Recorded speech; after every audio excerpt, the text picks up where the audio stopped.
Well, here on Cricbuzz Unplugged, it's a very great pleasure of welcoming the wonderful South Africa opening bowler, Shabnim Ismail. Thanks for joining us. How excited are you about making the semi-finals? Yeah, 100%. I mean, we've made the semi-finals a couple of years ago, and for us to make the semi-final once again in 2020, it's a huge privilege for us to be playing tomorrow against Australia, the hosting nation. Well, yeah, you say that. How much have you been looking at the sky and checking the weather apps? Yeah, we have been checking the weather quite a bit. Well, hopefully the weather holds up because obviously we want to entertain the fans. Although it is Australian hosting nation, they'll probably be against us, but that's okay. We're just willing to get out there and just have a good game tomorrow. How much of a relief is it, though, knowing that should the worst happen and there is a washout, that you're going straight to the MCG? Yeah, 100%. It is a relief. Well, we always used to come to a World Cup where we're on the back foot. Now being obviously on the front foot, it's a huge relief off our shoulders. So obviously what happens tomorrow, the outcome, whichever it may go, I know that we're going to go through to the final, definitely. It's an amazing opportunity that you have, and also to play here at the SCG, somewhere where you're familiar with your time playing at the Sydney Thunder.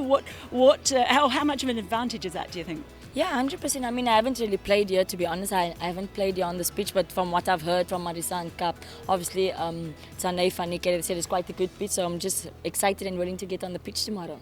I did notice before your Sydney Thunder captain, Rachel Haynes, was walking by, and there was a little bit of to and fro going on there. Was that a little bit of trash talk before the game? Yeah, 100%. I mean, I love a good, Rachel's quite a chilled person. I mean, good banter between the two of us. We're always shopping each other of how she's going to hit me for six and I'm going to bouncer, so it's quite a good contest to obviously get out there tomorrow and give her a couple on the head.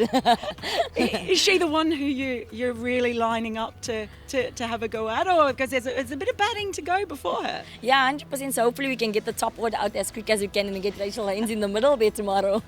She certainly was great against New Zealand. The other thing that happened in that game, a big talking point, of course, is Elise Perry being out of this tournament. How much of an effect do you think that might have on the game? Yeah, 100%. I mean, obviously it's a huge loss for Australia. I mean, Perry being out, it's obviously it is a huge loss for them. But then obviously, like I said, the game goes on just for the Australian batters just to take up the opportunity now. I mean, obviously someone will come in for Perry, and hopefully that person can grab the opportunity with both hands. Is anything ever not 100%? Not really. I do know. One thing I know is you do give 100% when you're bowling. And I also might say we did meet for the first time yesterday, and I said something about Shabnim bowling at 125 kilometres per hour in this tournament. Immediately corrected me. I took a kilometre off you. Give us an idea of how fast you can bowl.